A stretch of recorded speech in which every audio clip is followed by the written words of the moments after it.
everyone. Welcome to another edition of the Scenic View podcast. I'm your host, Jonathan Owens, alongside Ardis Watkins, our executive director. Hi, Ardis. Hey, John, it's just me and you. Yeah, we have a skeletal crew in here today. We have some important information to get to. After our small segment at the beginning, you will hear an interview from our Gen Z staff members with LaToya Satterwhite, who is a teacher assistant, District 21 in Butner. And it was a very engaging interview. But before that, we wanted to kind of top off the episode with a little talk of the news of the day. And it seems a big topic this week is about the Duke Aetna squabble, if you will. Right. The contract dispute that they're having. The haggling. Yeah. Seems like this happens about once every year, right? I think I remember. About with somebody, with some health system and whoever the third party it happened with Blue Cross a number of times when they had the health plan as the third party administrator. It's happening with Aetna just the same. It was Wake Med and Blue Cross last time that I remember. Yeah, that was a big one. Is it that the providers, like the hospitals, want more money? Or I guess in this situation, that's probably correct, right? Yeah, I mean, everyone I remember is where a hospital said, we want to be reimbursed more, in terms of what the third-party administrator is reimbursing them when they see state employees and retirees who are members of the state health plan. And the state health plan members are part of whatever network the third-party administrator, in this case Aetna, in their network. So whatever Aetna wants to pay in their network is what these providers get reimbursed. And sometimes they say, no, we want more. So, I mean, it seems like they would have had to agree on a certain number at some point, right? So it seems like it should be binding for at least a certain amount of time, so right? The problem is this is between, it's a weird thing where the scrap is actually between the hospital system and the third-party provider, Aetna. But the victims of the scrap are the state health plan members, and the people who are trying to fight to resolve this the hardest are the state health plan staff members, like the executive administrator, Thomas Friedman, who was here with us just a few weeks ago talking about this. They want to see them come to a resolution on this, but at the same time, Treasurer Briner came out pretty strong the other day that what's not going to happen is that he does not want to see us end up where we continue to overpay by so much it would raise rates on employees who are already going to pay more for their health care. So we posted this story on our Facebook and Twitter, or X, if you will, and it obviously lots of interest in it, a lot of comments, and there's probably a lot of misconceptions surrounding the whole situation. I mean, it is complicated, right? For a person who is not. Well, everybody thinks it's being caused by Aetna, and it's, like you said, it would happen under anybody who was your third-party administrator. So y'all, this isn't Aetna. This is how it works. When you are an insurance company and you're dealing with hospitals, basically what you need to do, if you want to do something about this, your beef really isn't with Aetna. Your beef is with the law. And the only way to change the law is to push hard on the folks in charge. So that would be the General Assembly, and tell Treasurer Briner this is what you want. If you want those costs not to continue going up, we need to see what they are. Because my question for Duke Health is this: what percentage, with using Medicare as a reference point, what percentage of Medicare are you being reimbursed? We know that with most private insurance companies, they get reimbursed a little less than 200% of Medicare as a reference point. What are you getting reimbursed? We know there's some people in the health plan getting reimbursed 4 times that. Are you one of those? And that's a good question for all the hospitals, right? Yeah. Yeah, and I mean, that's what we need the legislature to approve, or to fight for, obviously, that we need more transparency for right. I mean, everybody, that's all we hear about is transparency. And there's all these efficiency committees around state employees and around government. That's great. But this is the most inefficient thing in the world. And it's slamming not just state health plan members, it's slamming the pocketbook of the state itself. It hits the state budget hard to blindly pay whatever hospital systems are demanding. And this is a good time to remind everyone that we are the most expensive state in the nation for health care, according to Forbes, right? And the worst, among the worst outcomes for health care in the nation as well. So right? the General Assembly is going to be here on Monday. They already had scheduled to be here Monday. And I know the focus is going to mainly be some criminal justice reform type measures that they have been talking about, especially since the transit murder in Charlotte. Mm-hmm. But I would say while they're here, it's a darn good time for them to, at a minimum, if they're not going to change the law. Right now, the law, y'all, allows these insurance companies and hospitals to keep secret their negotiations. Your salary, if you're a state employee, is a public record. Part of your personnel file is a public record. Everything about state government is a public record for the most part, but there are some sacred cows that are not public records. And what insurance companies and hospitals agree to with your health plan, that's not a public record. So if we pay them 4 times what anybody else is paying them for your health care, which ends up in you getting a premium increase, that's not a public record. We can't know it. So again, the question would be, since it's not public, it's not forced to be a public record, we would like for Duke Healthcare to go ahead and just share with the public. Yeah. Since they're doing a lot of advertising around this issue to tell the public we're not the bad guys here, and maybe you're not. Let us know. If you're not getting paid any more than 200% of Medicare, let us know that. Yeah, we're getting reports from a lot of members in the Triangle area that they're hearing lots of radio spots about these, I guess, from the Duke side, kind of blaming Aetna. Doesn't this show some of the power that the state health plan has with 750,000 members across? They should. It shows what they should have. I mean, you talk about power buying. They're 1/10 of the commercial market in this state. Yeah. We are 1/10, seemingly, right? Yeah, we are 1/10 of the commercial buying power and yet have no power. So you have a voice, members. I mean, you can really affect this whole situation by reaching out to your legislators. Yeah, and what you need to specifically tell your legislators is you understand all these contracts are secret and that it's hurting you. It's hurting you as a taxpayer and it's hurting you as a member of the health plan, but it's hurting every other taxpayer as well. And nobody should get a free lunch. Our interview with Thomas Friedman a few weeks back, he did mention that the Duke LifePoint hospitals are not affected by this, but these are Duke Health hospitals. Like I know there's one right near the office here, North Raleigh, right? Mm-hmm, that's a really good point. Yeah, and there are obviously the one in Durham, and there's a few others.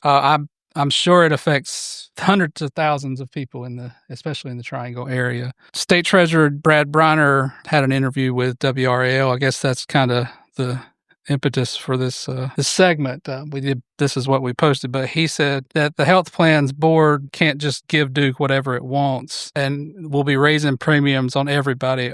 If Duke gets what they want, we're going to have to raise premiums even more. That's just not fair. Yeah, I mean, he's right, but so where do we go from here? This is never going to stop. I mean, if you never have to tell the public what you're being paid with public money, you're not going to just agree to less or agree to stay the same. You're going to want more and more, right? And it's just hard to, obviously it's hard to plan too if you don't know what prices absolutely. It's not okay to look at agencies trying to serve the public and say, you got to cut back. You're going to have to tighten your belt. And then look at hospitals and say, yeah, we don't need to really know what we're paying you with public money. A wink and a nod. That's ridiculous. So I'm glad Treasurer Briner came out with some, seemed like pretty stern words. He's a very measured and reasonable person. Yeah. So that seemed pretty stern from him. Yeah, I kind of took it as kind of a call to action to state employees and retirees, like kind of get them involved in this. Well, what we've discovered is if you even let them know what's happening, they get livid. It's just they weren't positive who to be angry at. I mean, that's like I said, that's understandable, but we can tell you who. In the scoop, this podcast will be in the scoop. It may be where you accessed it from. We'll also have a button for you to reach directly to your legislators and tell them, to stand up for state employees in this situation. And so you said they're coming back to Raleigh next week, I guess on Monday or Tuesday. And any idea of what they're going to do? Yeah, they reconvene on Monday. And according to what Senator Berger said with Speaker Hall at a press conference last week, they're looking at a whole system of reforms to the criminal to a part of the criminal justice system, and these were sparked by the killing of Irina Zarutska on the Charlotte light rail. And from what we understand, the package they're looking for would include an effort to restart the death penalty in the state and to prevent the governor and the executive branch from creating commissions that Senator Berger was sharing that he thought kind of encouraged policies favoring perpetrators. And that all goes back to a task force Governor Cooper had in 2020. So I think they're going to be looking at some things like that. And then they're going to be looking at magistrates, because Senator Berger and Speaker Hall were saying they think magistrates have too much discretion. And so the magistrate in Charlotte who was deciding how to pursue charges against this defendant who ended up murdering Ms. Zarutska, they believe the magistrate's discretion was part of the problem. Again, we talked about this case last week. There's a gap in mental health in this country. As Sam pointed out last week, people can't access mental health on the private market because it's just literally priced out if you have serious issues. The criminal justice system doesn't seem to be sure what to do. I know that one of the strangest things about this case is that DeCarlo Brown, that is accused of the stabbing of Ms. Zarutska, he had called the police about himself. Oh, wow. According to what some of the Charlotte media said, while police were there, he was saying, I need this material taken out of me. He thought there was material in him, apparently, that was making it. At any rate, the police are like, look, there's not something we can help you with. So while he was standing with the police, he supposedly called the police again. And that was that 9/11 call that he got charged for making. Yeah. I sad. think that's just, it's kind of indicative that something's wrong there when we don't have, our officers don't have resources to them, apparently, to tell them what they can do. I mean, and I have a friend that's a policeman in Greensboro, and I've talked to him, and he's told me things like, it's not that the policeman doesn't want to help the person. Right. They definitely want to help people like that. They just can't. Yeah, they have to have a resource. Yeah. So I was kind of Googling while you were saying that the last execution in North Carolina was 2006. There's been a de facto moratorium due to a combination of lawsuits challenging capital punishment. I mean, I guess since it's de facto, it's not really on hold. I mean, it's not legally outlawed. So you could still charge that person, give them the death. Right. There's not been a statutory moratorium. Yeah. Will there be any budget talk this week? Full plate, I guess. I doubt it. I mean, there's so much going on. It's like issue-wise right now, it's like drinking from a fire hose in terms of political issues. But I don't think, I don't see press conferences between the leaders happening around the budget. Yeah. I think state employees and retirees would feel a certain kind of way about that they would feel like they're back burner. Well, they're feeling some kind of way. I had, somebody on Twitter telling me, you got to get mean. Yeah. And I'm like, well, look, first of all, me getting mean with Senator Berger and Speaker Hall, we're going to be respectful to the folks who are leading our General Assembly. They've been elected by their people in their district to be in their seat, and then they've been elected by their peers to be in charge of their chambers. We are always going to bring our issues to them, and I don't think we, treat anybody with kid gloves around here, because that's our job. Our members join this organization so we will have the guts to say what they can't go and do. And I 100% can tell you that our members are at a loss as to why getting a budget that funds what they do and that gives them a raise isn't important right now. Yeah, I think we'll leave it at that, and we'll just go to the interview with LaToya Satterwhite. I think it's a pretty interesting interview. We got to listen to it a little before we recorded. Sounds good. All right. Enjoy.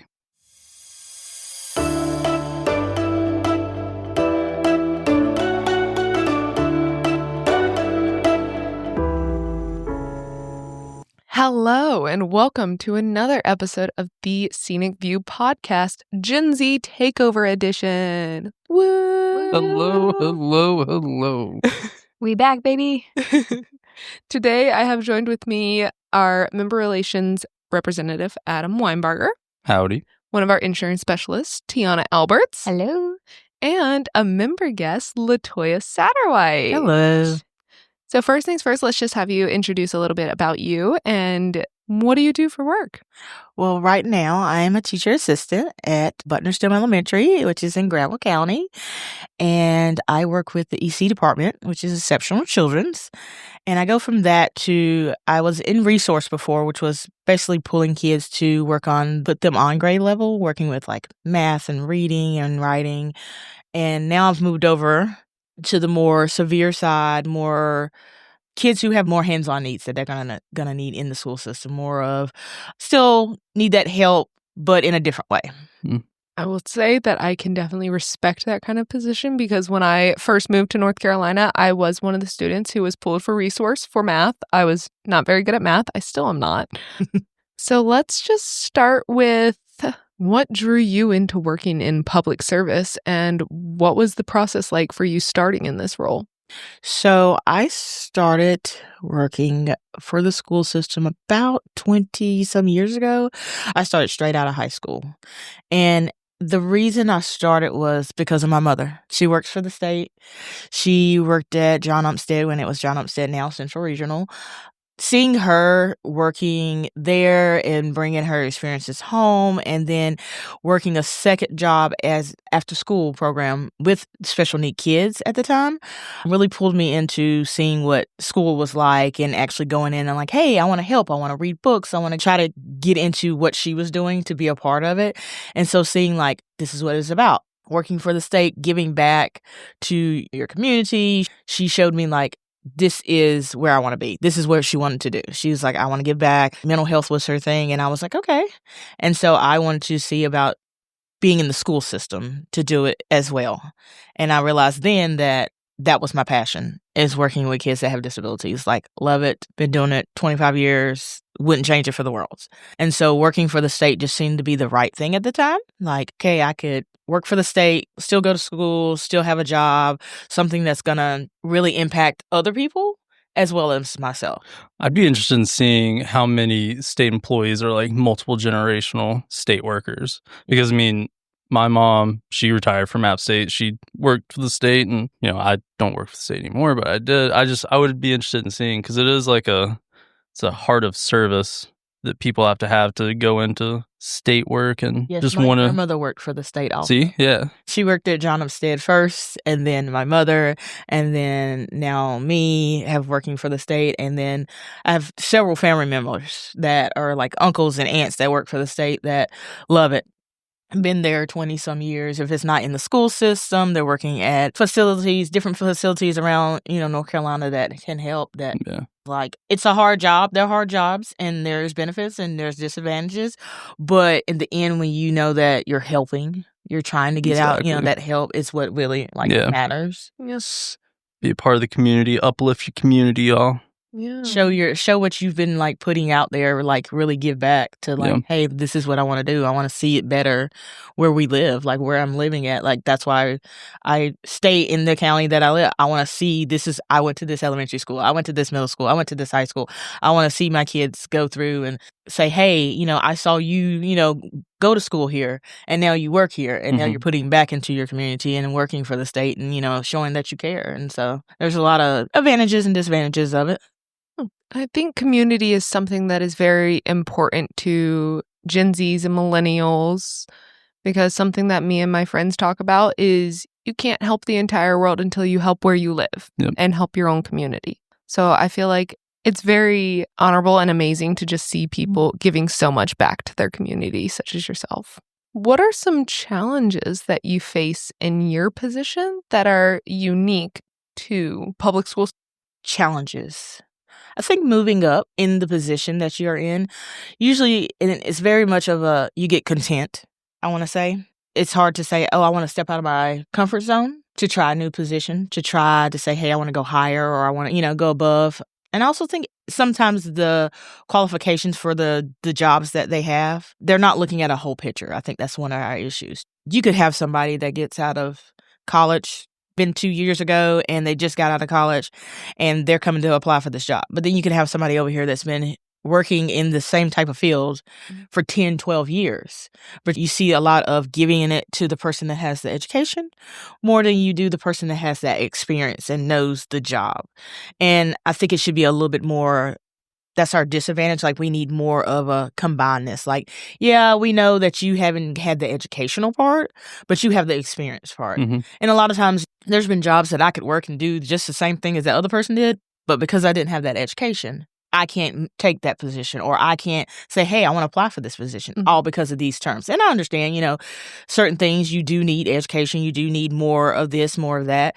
Sometimes I think they should just look more into, look at this person, look how this person's been working for this amount of years doing this type of job. They don't have that issue. They're recommended. They should have this as high opportunity to get that job as somebody who doesn't have an education. Because a lot of places they say, you know what? If you don't have the education, then you don't need it. There's no point in applying sometimes, or there's no point in even putting it out there if you don't have a 4-year degree here or, experience here. Yeah. So I think that's one of the downfalls for education and school purposes. It's like, if you don't have the right education, or if you don't have this, this, and this, no matter what experience you have, if you've been doing this job for 20 years and the same thing, it doesn't matter. Yeah. I think that's one of the bad things about it. You may have got all that special needs training, all that autism training, and you walk in the door and the kid flings a computer at you across the room, and you're looking like, oh my gosh, because this wasn't something that you learned in that, No, that textbook didn't have none about that. That textbook that, hey, you may have to chase him down and get this out of his mouth every day because he might choke on this. This is the stuff that you don't learn, that people, I feel like, that are coming out of college that have all the degrees and have the education are like, oh, I didn't learn this in school. Mm-hmm. That, from my understanding, that is kind of changing right now with Stacey Meyer. Yeah. A lot of positions across the state, they are lifting the entry-level positions that require a 4-year degree, because there's so many positions that does not need a 4-year degree. And my thing is, I feel like you should be able to, even if it's something that does need a degree, that person is doing the job and can do the job, they at least work with them to say, hey, if you're the right one for the job, we'll put you in that job, but we'll work with you to get your degree. Yeah. Or to get you to that part. You know what I mean? So it's really hard to trying to get in there without having stuff holding you back. Before, I was a sub for 5 years before I took the position or got the position I have now. But I worked in the school system before. Mm-hmm. So I worked in the school system in 2000.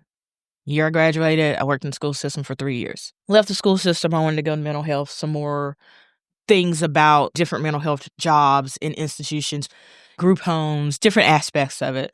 Left there, went back, come back to the school system. Still have the 3 years, but I've been doing this job for 20 now. I'm not going to get paid for my 20 years of experience. I'm going to get paid for the 3 years that I worked there and what I'm starting at now. So I'm getting paid for 4 years of work that I've already worked 20 years. They don't value. That's the only part that is the worst, is that you don't value that I just worked 20 years learning and going to all these jobs to get the experience that I needed, to get where I needed to be, for you to turn around and tell me, oh, we're only going to pay you for 4 years. Like, you're only worth that. That's what it feels like. Mm-hmm. That's the downfall I feel like about the state is, oh, this is what you're worth. I'm not getting what some teachers that have been there for 20 years, I'm not getting that, but I'm in there doing the same thing I would be doing at another job and getting better. It could be getting better pay. One thing I will say, I feel like it's not just in the school systems. A lot of departments across the state tend to value bringing in new employees more than rewarding or retaining the folks that are already there. Like in DAC, the last round of retention bonuses, all the way up to sergeant, got the first half. So captains, lieutenants, wardens, admin staff, medical staff, even though if they've been there for 20 years, they didn't get this retention bonus. And then the second half, only COs got it. So sergeants were even cut out of it. Those are your folks who have been in there for years, had the experience, at least experience enough to promote up into a managerial position. And they're not getting these retention bonuses. And it's creating a lot of animosity within the departments, just within the specific facilities even. So some of it looks as is like, it ain't even about really moving up. Just pay me for what I'm worth. Yeah. Mm-hmm. You know what I mean? Like, I don't mind being at this position for 20 years. It could be a janitor, but I want you to pay me for what I've been doing. That's the part that we need to look at. Like, I want you to pay me for what I've done the 20 years. I don't need you to say, oh, I need you to be the manager, or I need you to be the assistant manager. I may not want that. I just want to do what I do, and I know I do it good. Just pay me for what you know that I'm worth. A fair compensation plan sounds pretty sweet, based on experience and like years of service. Yeah. And it's not even saying that you have to say, oh, well, it needs to be like $20,000, every year, blah, blah, blah. But hey, here is something, even if you can't raise the pay, or here is something, a check a bonus or whatever you want to call it for the years that you've worked. Like, you worked these years and did your job. This is what we need to do because we want to keep you because you're doing your job. Yeah, the work is getting done. Yes. Degree or no Why degree. not pay if the work is getting done? Why not pay the people that are actually doing the work? Yeah.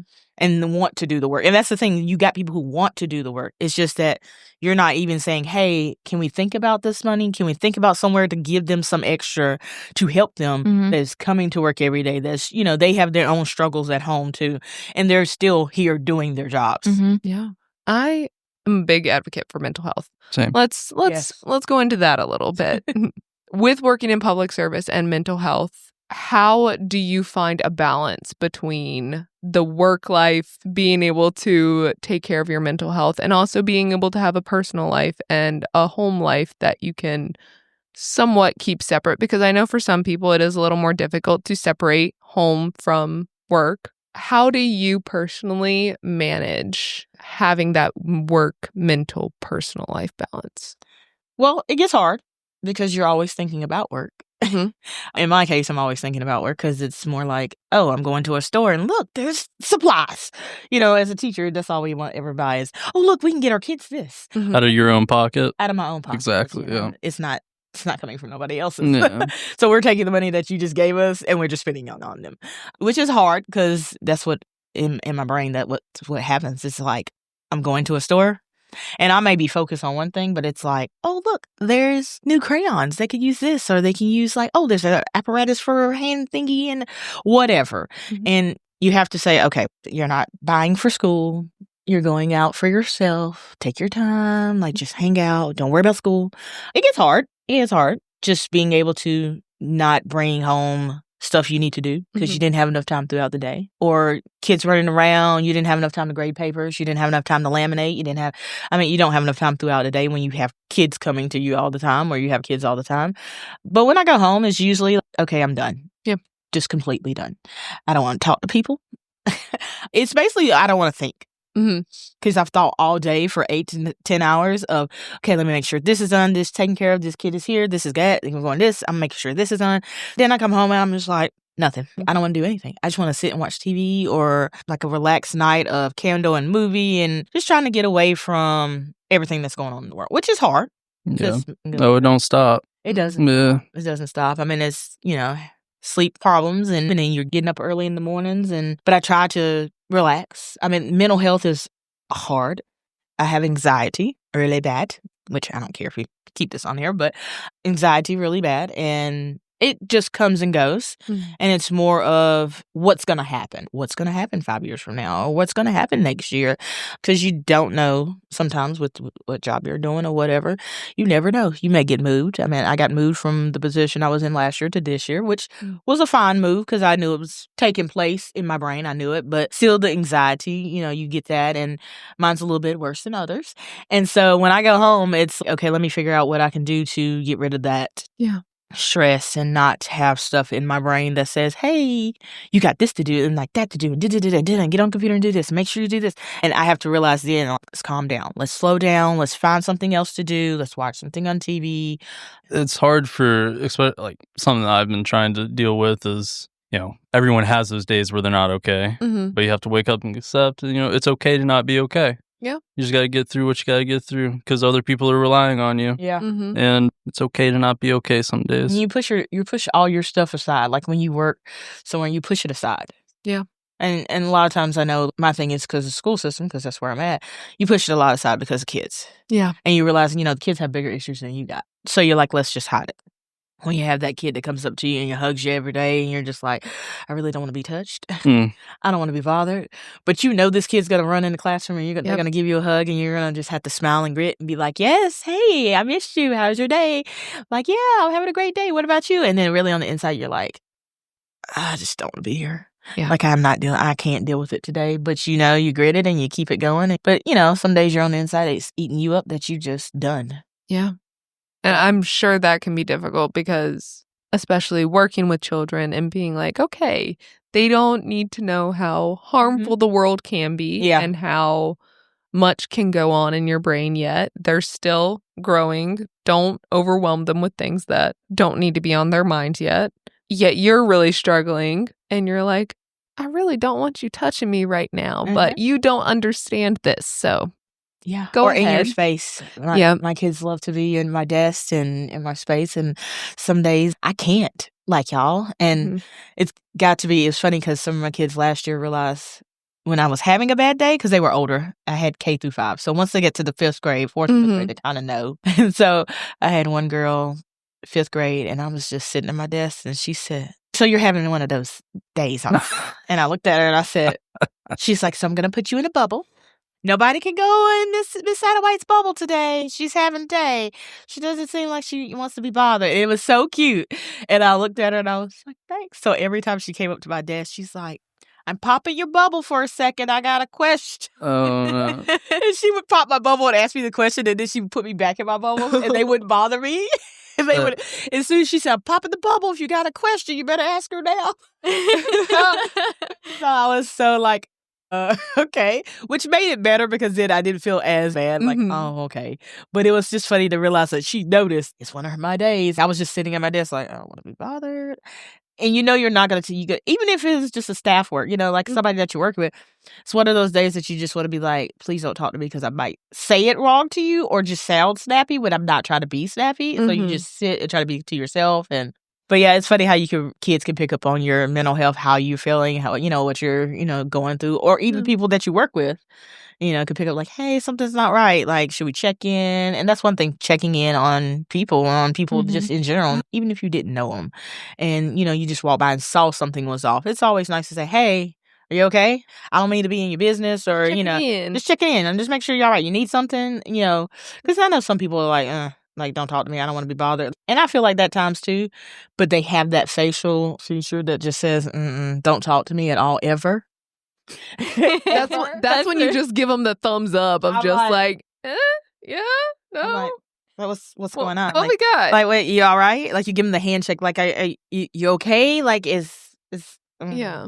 I don't mean to be in your business. And I've done it tons of times at work. And I was telling one of the ladies, I'm like, hey, I don't mean to be in your business, but are you okay? Like, she's like, yeah, it's just a rough day. I said, okay, I just wanted to check. Just let you know somebody was, making sure you're all right. And that's it. I don't care what you got going on because that's your thing. But sometimes people just need that. Like, let me check and say, hey, are you all right? Yeah. Like, are you doing good today? Or like, oh, people don't realize the value that can have on someone's day. Just somebody check saying, in. hey, no matter how you do it, like, hey, I just want to say, are you okay? Care about you. How you doing? How you doing? You all right? Like, I don't even see you that much every day, but I just want to make sure because you didn't look like you were. Yeah, because sometimes that helps in itself. Yeah. Right, because then you're like, oh. You're just like, oh, okay, so someone does notice and they care.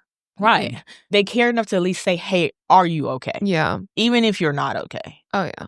Yeah. And that's enough to get through the day sometimes. Yeah. So now we're going to shift a little bit to your involvement in Scenic as an organization. Yes. Let's start with, what are some benefits that Scenic offers that attracted you to becoming a member? One thing was, so District 21 is where I'm at, and my mother is in there too. So she does the retirees. And so it was just great to see. I had been to some things that I had helped her out with, or doing some things of decorating and stuff like that. And I had really seen the connection and how they were with each other and how everybody really wants to, all on the same page, all willing to go out and this is where we want to be. We want to set a difference, and just seeing how it was ran, how things are. I mean, there was benefits of, I knew most of the people that was already in District 21. I knew what it was about. I knew it's like a family. It's a connection. We're all trying to get the same goals. There are tons of discounts, tons of discounts that you just get on and on and on. I don't have a, per se, special discount that like really got me like interested, but I was more taken back of how togetherness everything was, how people wanted to make a difference, how we all trying to improve on something that needs to be improved on for years at a time that we really need to do. Like, we all need to say, hey, this is what we want. And I saw that through that, and I was like, okay, this is where I want to be. Like, I want this. I want to try. I want to be involved. I want to try new things. And I had actually received one of the scholarships 2 years ago, Hmm. roughly. I can't remember off the top of my head. Was it 2022? Because if you got an email from someone asking for a picture, Oh, yeah, that was me. that was me. I made graphics of social media, and I emailed all of our scholarship recipients probably was. asking for a photo. And I feel like I did recognize your name in there. Yes. And so at the time, I was not a member. And my mother was like, you should do this. Like, you're in the school system. You're going back to school. And I'm like, we'll see. Like, let me get myself situated to see if this is what I want to do. And I had went to like a couple of functions that I was helping her out with, and I was like, yeah, this is something that I want to do, that I want to experience and see the discounts and try to benefit state employees more. Like, this is where we can give back to not just, yes, we're still fighting for more pay and more, opportunities, but this is somewhere where we can say, hey, we can cut you a little, this right here can have some discounts or some ways to help you to get us to where you want to be, or to not to be as much in your pockets, as I would like to say, of you're paying $1 million for insurance, or, want to do this, or want to go this way. These are opportunities that, hey, like, we want to benefit you for working for the state. Here's a little extra. So I think that was a interest. One thing you said was like the togetherness. Yes. I think one thing that me as a member relations rep out in the field talking to state employees, one thing that I can try to communicate better when recruiting is the community of Scenic. A lot of people view it as just another transaction. It's just another $14 a month. But really, at the end of the day, it's a community. It's a movement to help state employees, not only today, but state employees decades from now, to make it as good of a job as possible. Protect your rights, create more rights for you as an employee, more benefits. That's what drew me as well. Because, I grew up in and out of Scenic. What state employee is. Yeah. Because, just working for the state, you just work for the state, Yeah. It was like, oh, yeah, I work for the state, and whatever benefits I get, whatever. And they just keep it going on about it. Yeah. But when you're actually in the Scenic, you actually get to know where this money is going, what it's doing, where are we putting this money, where are we investing this in, what are we doing out there to even make it better for us. Like, you actually get to see that more in depth, I feel like, when you're a member than you are when you just work for the state. But when you're actually a member, you see this is where we are benefiting here. This is what we can go out into communities and try to reach out to these people, or reach out to schools, or reach out to this organization, or try to help out here. You actually see that stuff actually helping people in our area. And that was a plus. I was like, okay, I'm always willing to help and do whatever I can, but why not be a part of something? Yeah. Like, when people ask you, what do you do? I work for the state. That's it. No, I'm a Scenic member. We have all these opportunities that you could have if you work for the state that helps you more, that is a benefit of working for the state. And know, like, okay, well, they're trying to work on getting us more money here, or they're trying to work on this money going to kids in the orphanage, or whatever. It's, you actually get to know, and you actually get details, and you can see where that stuff's happening, not just, I'm here for the money, and I'm here for whatever I get, and keep it going for the job. And how do you think your involvement with Scenic has impacted your experience as a whole with state employment? Well, I think it's impacted me as in I've been telling people all the time. I'm like, hey, have you ever heard of the Scenic? You work for the state, right? And they're like, yeah. I'm like, you should join. Let me tell you some of the things that are going on. And they're just like, oh, I ain't never heard. Like, a lot of people have never heard of it, like, even in the school system. And that was one of the things we've been talking about, trying to get more people from the school system involved in Scenic. And they just look at me like, oh, I don't know what that is. And I'm like, let me tell you, this is what it's about. Like, this is what we need to do. You're like, yeah, you should join. Like, it's a community. This is where you get your information from. This is where you find out where the money is going. This is where you find out what the state is talking about, what they want to do. Like, you just don't hear second, third, fourth hand, fifth hand through a little email that you get that says, hey, the state's working on trying to do a supplement, or hey, the state's working on this, or you just hear a little post here and there. I'm like, you actually get to know, and you actually get information on what you're in, what you're investing in, where your money is going to, or where your state is actually giving back to the community. Like, you actually find out all that information more, I think, when you're a Scenic member than you do when you just work for the state. Yeah. Knowledge is power, and whether you voted for these folks down in Raleigh or not, they're still going to be making decisions on your behalf. Right. So a big mission of Scenic is just education, being transparent. And along with that, if you could tell some of our lawmakers or legislators at the General Assembly anything about your position, or ask them anything, what would it be? Oh, that's hard. I think I would ask, why don't we appreciate our bottom people?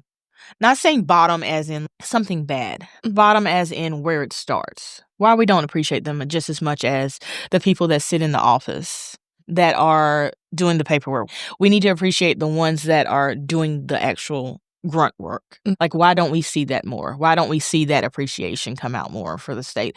You know, we have the whole money goes here, money goes there. You hear about it and you're like, okay, yes. But why aren't we putting more money into our schools? Why aren't we putting more money into our retirement? Why aren't we putting more money into the system to actually help benefit so we're not in the same position 5-10 years from now? Like, why aren't we doing that? Why do we keep talking about it and not doing anything about it? And what is holding us back from saying, hey, we want our kids to learn, but we also need to benefit the teachers. We also need to benefit the janitors. We also need to benefit the bus drivers. We also need to benefit the people that gave their 30 plus years here. We need to benefit those people. We need to say, hey, they worked for us and gave us 30 years or 30 plus years of their life. We need to show that we appreciate that. The people that actually done the grunt work. Why aren't we, when they are done or when they're working in that process, not appreciating that? Yeah. I feel like the state's notorious for coming up with short-term answers for a long-term game. You know what I mean? Yeah. Not rewarding the folks that put 30 years of their Right, like life to they the done state. their work. Yeah. It's time for them to relax now. They put Be in their- rewarded. They worked their hardness for those 30 years. Now let's say, hey, let's benefit you the right way and say this is what we need to do. We need to make sure they're comfortable enough that they can live and not struggle and still go out and have to work a job, which I'm like, why? If we work 30 years, I shouldn't have to turn around and go out and work another job. No. Yeah. And be like my mother, who's almost 70. Hey, I'm going to go look for a job. Why? Why are we talking about going to look for a job? Now I can see if you want to go look and just want to be out the house Yeah. or whatever. But not out of necessity. But out of a necessity, like, Yeah. you own your house, but you still have to have maintenance. You Yeah. still got to have money coming in somehow that's going to help you take care of what you already got. You what still already pay pay- property taxes. Right. You on still, that all stuff that, every you know, I mean, like you use that money, the 30 years that you work to pay what, the house that you want to live in. But then you still got to have that money to fix that house or keep that house up or keep your life. You still Like, need it's not like your life government. stops after you've done your 30 years. Yeah. Yeah. And I feel like you put that in, then you should be like, hey, we need a little bit more out to make sure these people who have done and gave us this time get something in the end. And I'm not talking like it's got to be a lot, but it's got to be enough to appreciate that they did give us 30 years. Yeah. They did work it. I mean, they did, risk their lives or whatever job they were doing for those years. Like, let's give them a little extra. Yep. Let's make sure they're taken care of so they don't have to go out and work more jobs at 60 and 70 years old. I don't want to retire in 30 years from the state and then still have to struggle. Yeah. Which the last COLA for the state was 2017, right? And it was only like a 1.5%. It wasn't much. Yeah. I think it was 8 years ago. Yeah. So And then- something it has to change. All they've gotten is cost of living bonuses, Which that term. which those are one-time things that are still taxed. Right. So they're not even getting the full amount. That term just frustrates me because they call it a cost of living bonus to make it seem like something super bonus. special. That's It's just all a it is. bonus. It's not a cost of living nothing. It's just a bonus. Mhm. Yeah. And then you tax it. Yeah. Oh, yeah. So most of that bonus is gone. Yeah. It's Oh, like yeah. 40-something%. Yeah. By like the you take it. time they get that money, they may go grocery shopping one time Mhm. and poof, all of that's gone. Yeah. Grocery shopping one time, they may buy one thing that they've been wanting for 2 years. Yeah. And they're like, okay, that's all I can buy. Yeah. Well, the whole point of retirement is life doesn't stop once you stop working. You continue to live life and enjoy life. Mhm. And That's when you get to do those relaxing things. Go on Exactly. those But my vacations. thing is, it ain't even about the vacations. It's just to relax at your own house. Yeah. yeah, just live your And life not and have enjoy to yourself. Worry about everything else. Not have to worry Yeah. about all these bills and all this. It's like, okay, well, I have enough money coming in that I know I can take care of that for 30 years. Yep. When I have to turn around and go work another job. After 30 years of working hard, I have to turn around and go work another job. Sunny's wacky weird question of the week. Now it is time for our wacky word question of the week. So it's a fun one. If you could live in any fictional world, what would it be? I knew you would like this one. I saw Tiana's face light up immediately. That's a hard one. I'll go first. Okay, go ahead. It's not really a fictional world. It's still based in reality, kind of, but it is like a fictional created universe. It's a book. The Summer I Turned Pretty. I started watching that. I love the coastal kind of lifestyle like that. And if I could jump into that universe, live in a small coastal town, I'd be happy. Apparently there's a season that just came out, correct? The first 2 episodes did, yes. Okay. Aren't they, my girlfriend, she said that they're filming another season right now in Southport, is what she said. Season 3 is the final season. Is the There final is no season? more seasons. They're releasing the final season, Okay. and they did film it In Southport? Yes. Okay. So I missed They also filmed parts of it in Chapel Hill because they needed a college. I thought it was like supposed to be set up north. It is. Oh, but it's just It's filmed in Wilmington because Oh, they were wow. able to find pretty houses that look like they'd be in like, Massachusetts, yeah, Boston, Maine. and yeah. okay. That makes Yeah. sense, I guess. Yeah, so I love that show, and that's kind of the lifestyle that I like, and I would love to jump into that fictional world. Pretty feasible for you. You could definitely go live Just there. move to Wilmington. I'm about to say, That's all it takes. right down the Yeah, street. it's not far. It's not Yeah, far, you know? but the way they make that show seem, it's much more of the I need to move to like Rhode Island, Massachusetts, coastal Yeah. kind of lifestyle rather than Wilmington. So, Tiana, do you have one? Star Trek. Yeah. It's very utopian, futuristic, and let's say if you can, I'm about to get really nerdy here. In comparison to Star Wars has a lot of chaos and a lot of really dark things that go on. So you feel like, oh yeah, you be a Jedi. But like, no. There's a lot of suffering. I'd rather have Star Trek's universe. It's more utopian. You get all the species. It's like a You blast. would love my friend who's visiting. Last night we were talking about the difference between Star Trek and Star Wars, and she was like, Star Wars sucks. Star Trek's better. And I was like, Debatable. interesting. Yeah, that is okay. Now, entertainment Well, she wasn't wise, saying it sucks. She was just more like, it's much more intense. Mm-hmm. And she's like, Star Trek is more like a TV show that you can just watch, and It's calm. every episode it kind of is a new story instead of being I feel like so chaotic that you have to follow in such a specific order. Yeah. like newer Star Trek movies were pretty chaotic and action packed. That is Right? I wouldn't know that. I haven't really seen. Yeah. I'm more of a Star Wars guy.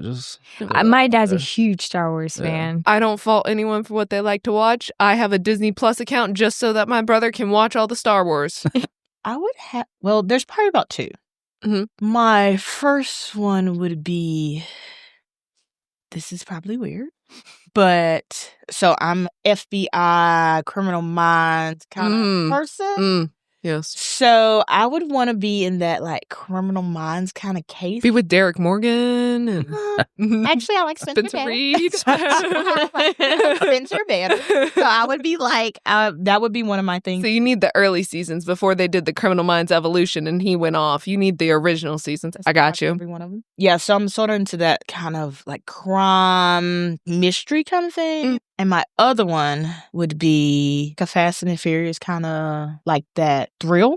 Yeah. The very like on the go, on the chase, always in trouble. Mhm. All right. Adam. So it's a toughie. So I was originally thinking Star Wars because not even like the Jedi, whatever. I think I just want to fly around in a spaceship, be a space pirate. That would be see that. sweet. And then I was thinking, Well, if you Lord want of that, the- you could also be Guardians of the Galaxy. well, yeah, I'm not the biggest Marvel guy. I like the Guardians of the Galaxy movies. Mm-hmm. I'm more of Lord of the Rings, Star Wars. Gotcha. And so I was going to say Star Wars. Then I was thinking Lord of the Rings because Would be the Shire just seems like a cool place to hang out. Is that or Elven Run? Yeah. Well, Yeah. I don't think I could be with the elitists. Okay, Oh. fair enough. But I think at the end of the day, Harry Potter. Because Didn't say Oculus Reparo or fly on a broom. Which house? So I've taken the test. I've been between Gryffindor and I also got Ravenclaw before. I'm a Ravenclaw. Yeah, Wow. Ravenclaw's cool. See, I don't live and breathe it or anything. I just think their world It's cool. is cool. Mm. It's really cool. I know it's black magic and whatever. Well, it's also but just cool to think about, like, there is this world within this world that Yeah. muggles, people, normal people, don't know about. this clandestine Yeah, I love the universe whole within our story that, universe. like, the- Well, thank you for joining us today. Oh, It was for an having me. amazing interview, and I'm so excited for people to hear all about your experience working in state employment and your experience with Scenic. Thank you.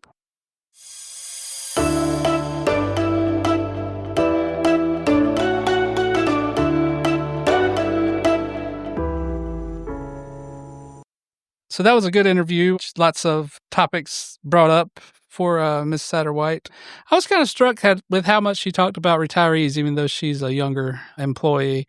I think she gets that from she's seen the experience her mother has had with not getting COLAs and things. Yeah. And you can see that it's affecting everyone, not just the retirees, but I mean, the retirees specifically, it is. Well, I mean, I don't think there's ever been a time where I've had as many state employees come up to me and say, I can't wait to retire. Yeah. That's not great. It's not. It's not for the state and not for the organization either. No. But it's, the state is really going to suffer when that much experience leaves in the next 5 years. What was it? 25% of the workforce is. It was either 20 or 25%. It was so many that I just kind of repressed that fact. But yeah, in the next 5 years, Yeah. A good chunk, somewhere close to a quarter of the current employees will retire. That's not good for the state. I mean, people aren't sitting around twiddling their thumbs. We actually have less employees Yeah. than we had 15 years ago, and we have a lot more population. So people are getting less services from the state. And as you've said in several videos, there's been less investment proportionally as compared to years earlier, right? What was the stat? You said something about 16% less investment. Yeah. Yeah.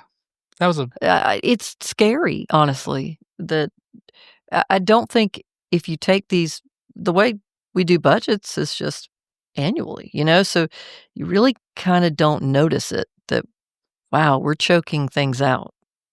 And you don't notice it until you have a train wreck like DMV. Yeah. Yeah. Well, I guess we'll just leave it at there. Maybe we won't do a question this week since it's just me and you. It'd be kind of awkward. Yeah, no, they did one in the interview. Oh, that's right. Yeah. So, yeah, we're good. We're good on a question. Have a good week, y'all. All right. Thanks for joining us, and we'll see you next week.